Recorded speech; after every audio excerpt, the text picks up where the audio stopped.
sabu. Saya taunya enak doang.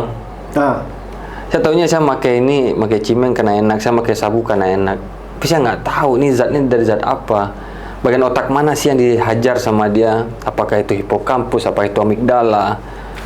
Terus kita kan nggak ada wawasan tentang ternyata kok abis nyabu nggak bisa tidur ya. Ternyata dia menginjeksi jantung kita lebih cepat, tuk, makanya nggak bisa tidur dan nggak laparan. Iya.